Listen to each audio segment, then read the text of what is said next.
કમોસમી વરસાદને લઈને સૌથી મોટી આગાહી કરવામાં આવી છે। હવામાન નિષ્ણાંત અંબાલાલ પટેલે ચોંકાવનારી આગાહી કરી છે। ગુજરાતમાં હવામાન પલટા બાદ આજે વરસાદ વરસી શકે છે। ઉત્તર ગુજરાત અને મધ્ય ગુજરાતમાં હવામાનમાં પલટો આવી શકે છે। ગાંધીનગર, માણસા, પ્રાંતિજ, કડી, આણંદમાં બપોરથી સાંજ સુધીમાં ક્યાંક છૂટોછવાયો વરસાદ વરસી શકે છે।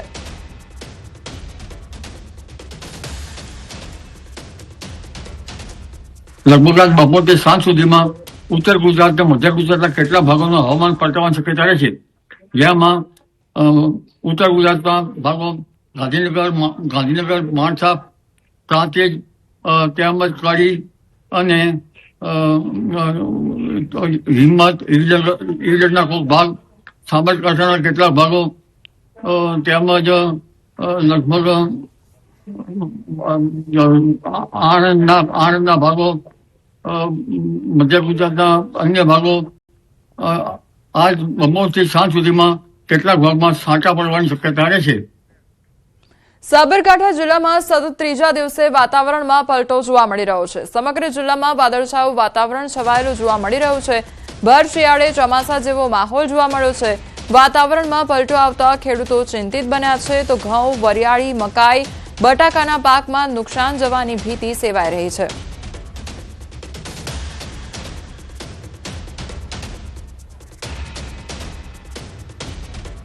હિમાચલ પ્રદેશમાં હવામાન વિભાગ દ્વારા આપેલ આગાહી અનુસાર હિમવર્ષા થઈ રહી છે। ખાસ કરીને મનાલી તેમજ મનાલી ઉપર આવેલ સોલાન વેલીમાં વહેલી સવારથી જ સ્નોફોલ શરૂ થતા પ્રવાસીઓમાં ખુશીનો માહોલ છે।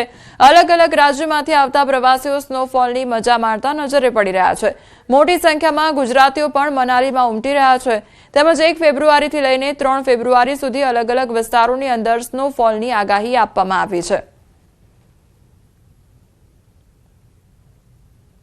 અત્યારે અમે છીએ હિમાચલના મનાલીમાં આવેલ સોલાંગ વેલીમાં અને અહીંયા હિમવર્ષા જે શરૂ થઈ છે, સ્નોફોલ શરૂ થઈ છે। આ વર્ષની બીજી સ્નોફોલ છે, તેની મજા માણવા લોકો આવી રહ્યા છે અને સ્નોફોલ શરૂ થતાની સાથે જ આપ દ્રશ્યોમાં જોઈ શકો છો કે જ્યાં નજર કરો ત્યાં બરફના થર જ જામેલા જોવા મળી રહ્યા છે અને લોકો જે છે તે અલગ અલગ એક્ટિવિટી કરતા પણ નજરે પડી રહ્યા છે અને મોટી સંખ્યાની અંદર પર્યટકો જે છે તે આ મનાલીના સોલાંગ વેલીની અંદર પહોંચવાનો ટ્રાય કરી રહ્યા છે। 3 દિવસ સુધી જે સતત હિમવર્ષાની જે આગાહી હવામાન વિભાગ દ્વારા કરવામાં આવી રહી છે તેને લઈને મોટી સંખ્યાની અંદર જે પ્રવાસીઓ છે તે પણ અત્યારે મનાલી તરફ પહોંચી રહ્યા છે। આપણી સાથે પ્રવાસી છે।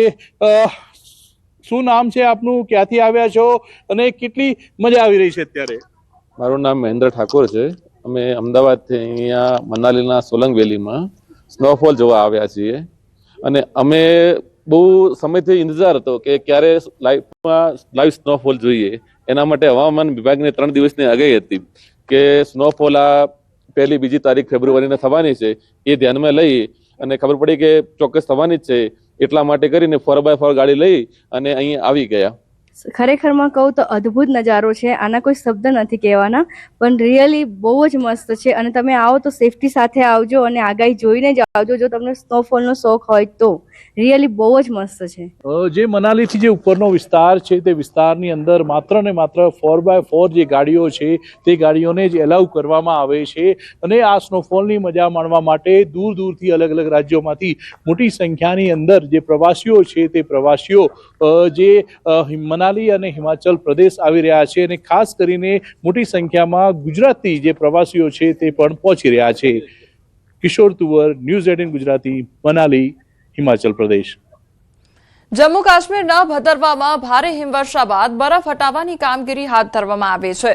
બોર્ડર રોડ્સ ઓર્ગેનાઇઝેશન પર્યટન સ્થળ ગુલદંડા સુધી કનેક્ટિવિટી પુનઃસ્થાપિત કરવા બરફ હટાવવાનું કામ કરી રહ્યા છે। ત્યારે સ્નો કટર અને ભારે મશીનરીથી સજ્જ બીઆરઓની ટીમ યુદ્ધના ધોરણે બરફ હટાવી રસ્તો ખુલ્લો કરવાની કામગીરી કરી રહ્યા છે।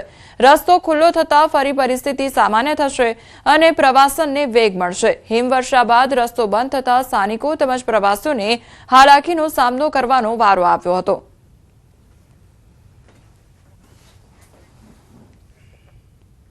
વડોદરાના ગોત્રીમાં દારૂની મહેફિલનો વિડીયો વાયરલ થયો છે। ગોત્રી પોલીસ સ્ટેશનની હદમાં વિદેશી દારૂની બોટલ સાથે પાર્ટી કરવામાં આવી રહી હતી। પોલીસના કોઈ ડર વિના સોશિયલ મીડિયા પર દારૂ પાર્ટીનો વિડીયો અપલોડ થયો। વાયરલ વિડીયોમાં ડાન્સ સાથે દારૂ પીતા નબીરાઓ નજરે પડ્યા છે તો વાયરલ વિડીયોની ન્યૂઝ 18 ગુજરાતી પુષ્ટિ કરતું નથી। તો દારૂ સાથે મહેફિલ માણવામાં આવી રહી હોય તે પ્રકારનો આ વિડીયો સામે આવ્યો છે। ગોત્રીનો આ વિડીયો હોવાનું માનવામાં આવી રહ્યું છે। તે અંગેનો વિડીયો વાયરલ થયો છે। સોશિયલ મીડિયા પર દારૂ પાર્ટીનો આ વિડીયો વાયરલ થયો છે તો વાયરલ વિડીયોની ન્યૂઝ 18 ગુજરાતી પુષ્ટિ કરતું નથી। તો ડાન્સ સાથે દારૂ પીતા નબીરાઓ નજરે પડ્યા છે અને તે અંગેનો જે વિડીયો છે તે સોશિયલ મીડિયા પર વાયરલ થયો છે। સંવાદદાતા હાર્દિક અમારી સાથે જોડાઈ ગયા છે। હાર્દિક, દારૂની મહેફિલ માણવામાં આવી રહી છે, શું અપડેટ આખી ઘટનામાં? બિલકુલ જો સંસ્કારી નગરીના સમાચાર તમે ભૂતકાળમાં પણ જોયા છે કે અહીંયાથી મોટી માત્રામાં દારૂનો જથ્થો ઝડપાય છે અથવા તો દારૂના નશામાં નબીરાઓ બેફામ બને છે। ત્યારે આ પૈકીનો જે આ કિસ્સો કહી શકાય, અહીંયા તો નબીરા એ હદે બેફામ બન્યા છે કે તેઓ માથા પર દારૂની બોટલ મૂકીને ડાન્સ કરી રહ્યા છે અને પોલીસને જાણે પડકાર ફેંકતા હોય તેમ આ પ્રકારની જે કરતૂત છે તેનો વિડીયો સોશિયલ મીડિયા પર અપલોડ કરી રહ્યા છે। ત્યારે આ દ્રશ્યો જોઈ શકાય છે કે ગોત્રી પોલીસ સ્ટેશન જે છે તેની હદમાં આ વિડીયો બનાવવામાં આવ્યો છે અને એની હદમાં જ આ દારૂની મહેફિલ છે તેનું આયોજન કરવામાં આવ્યું હોવાનું અત્યારે સૂત્રોના હવાલેથી માહિતી મળી રહી છે। ત્યારે આ વિડીયો વાયરલ થઈ લગભગ 12 કલાક જેટલો સમય વીતી ગયો છે, પરંતુ હજુ સુધી પોલીસ પાસે આ વિડીયો કેમ નથી પહોંચ્યો તે સૌથી મોટો સવાલ છે। બીજી મહત્વપૂર્ણ વાત છે કે જ્યારે પણ આ પ્રકારના વિડીયો વાયરલ થાય ત્યારે પોલીસ જે છે તે માફી મંગાવીને આવા નબીરાઓને છોડી દે છે, પરંતુ બુટલેગરો સુધી પહોંચવાની પોલીસના જે પનો ટૂંકો પડતો હોય તે આ પ્રકારની સ્થિતિ જે છે તે વડોદરા શહેરમાં સર્જાઈ છે। એટલે ચોક્કસથી આ પોલીસ જે છે તે બુટલેગરો સામે આંખ આડા કાન કરતી હોય અને આવા નબીરાઓને માત્ર માફી મંગાવીને સંતોષ માનતી હોય તેમ લાગી રહ્યું છે। જે હાર્દિક, આપ જોડાયેલા રહેજો અને અપડેટ પણ લેતા રહીશું। વડોદરામાં રિક્ષાનો અકસ્માત સર્જાયો અને અકસ્માતની ઘટના સીસીટીવી કેમેરામાં કેદ થઈ છે। પાદરા રોડ પર કંપનીના ગેટ પાસે અકસ્માત થયો હતો। ચાલકે કાબુ ગુમાવતા રિક્ષા પલટી ગઈ હતી। રિક્ષામાં સવાર 3 લોકો નીચે પટકાયા હતા। 3 લોકોને નાની મોટી ઈજાઓ પહોંચી છે। અકસ્માત થતા કંપનીના કર્મચારીઓ મદદ માટે દોડી આવ્યા હતા। તો અકસ્માતની આ ઘટના સામે આવી છે કે જ્યાં રિક્ષાને અકસ્માત નડ્યો હતો અને આખી ઘટના સીસીટીવી કેમેરામાં કેદ થઈ છે। તો કંપનીના ગેટ પાસે જ રિક્ષા ચાલક દ્વારા કાબુ ગુમાવવામાં આવ્યો હતો। સંવાદદાતા હાર્દિક અમારી સાથે જોડાઈ ગયા છે। હાર્દિક, રિક્ષાનો અકસ્માત સર્જાયો, આખરે કયા પ્રકારની પરિસ્થિતિ સર્જાઈ હતી? બિલકુલ જો વડોદરાની આપણે વાત કરીએ તો વડોદરા શહેર અને જિલ્લામાં છેલ્લા ઘણા સમયથી અકસ્માતોની વણઝાર જે છે તે ચાલી રહી છે। સવારે અક્ષર ચોક વિસ્તારમાં અકસ્માત થયો હતો, ત્યારબાદ બપોરના સમયે વડોદરા પાદરા રોડ છે એટલે કે ભાયલી પાસે બાંકો કંપની આવેલી છે ત્યાં અકસ્માતની ઘટના જે છે તે ઘટી છે। સીસીટીવીમાં જોઈ શકાય છે કે બાંકો કંપની પાસેથી એક રિક્ષા જે છે તે પૂરપાટ ઝડપે પસાર થઈ રહી છે। અચાનક જ જે રિક્ષા ચાલક છે તેને સ્ટીયરિંગ પરનો કાબુ ગુમાવ્યો અને રિક્ષા જે છે તે પલટી થઈ ગઈ હતી। આ ઘટના જ્યારે ઘટી ત્યારે લગભગ 3 જેટલા લોકો જે છે તે નીચે પટકાયા હતા અને તમામ લોકોને નાની મોટી ઈજા પહોંચી હતી। સદનસીબે ગંભીર પ્રકારની ઈજા નથી પહોંચી, પરંતુ જે કંપનીના કર્મચારીઓ છે તે તાત્કાલિક દોડી આવ્યા હતા અને કંપનીના કર્મચારીઓ દ્વારા જે ઈજાગ્રસ્ત લોકો જે છે તેમની મદદ કરવામાં આવી હતી। હાર્દિક, સમગ્ર માહિતી બદલ આપનો આભાર। છોટાઉદેપુરમાં ખનીજ માફિયા બેફામ બન્યા છે તો ખોટા ડિલિવરી ચલણ સાથે ડોલોમાઇટ લઈ જતી 2 ટ્રક ઝડપાઈ છે। ખાણ ખનીજ વિભાગે કાર્યવાહી કરી છે। ખોટા ચલણ સાથે ડોલોમાઇટ ભરેલી ટ્રકો જપ્ત કરવામાં આવી। ખનીજ વિભાગે 4 આરોપીઓ સામે ગુનો પણ નોંધ્યો છે।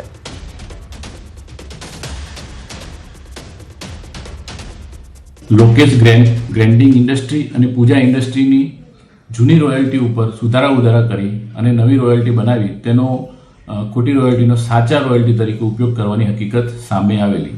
જે હકીકતના આધારે રોયલ્ટી ઇન્સ્પેક્ટર તેમનું રોજકામ કરી અને પ્રાઇમરી તપાસ કરી ગઈકાલ તારીખે અત્રે વખતે કુલ 4 આરોપીઓ વિરુદ્ધમાં ગુનો દાખલ કરવા માટેની ફરિયાદ આપેલી છે। વડોદરાના નાર્કોટિક્સ કેસમાં એસઓજીના એએસઆઈની ધરપકડ કરવામાં આવી છે તો એએસઆઈ લક્ષ્મીકાંત દેસાઈની સ્ટેટ મોનિટરિંગ સેલે ધરપકડ કરી છે। 15 દિવસ અગાઉ એસએમસીને માદક પદાર્થની બાતમી મળતા રેડ કરવામાં આવી હતી। વડોદરા રેલવે સ્ટેશન પરથી 240 ગ્રામ જેટલું હેરોઇન ઝડપાયું હતું અને આરોપી અમરીકસિંહ ઉર્ફે સોનુ સરવણસિંહ મલ્હીને ઝડપી પાડવામાં આવ્યો હતો। ત્યારે સમગ્ર મામલે તપાસમાં એસઓજીના લક્ષ્મીકાંત દેસાઈની સંડોવણી બહાર આવી।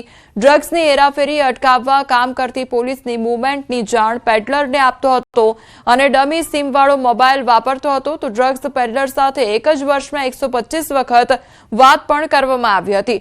અગાઉ ગેરકાયદેસર પ્રવૃત્તિને કારણે કચ્છમાં બદલી પણ થઈ હતી।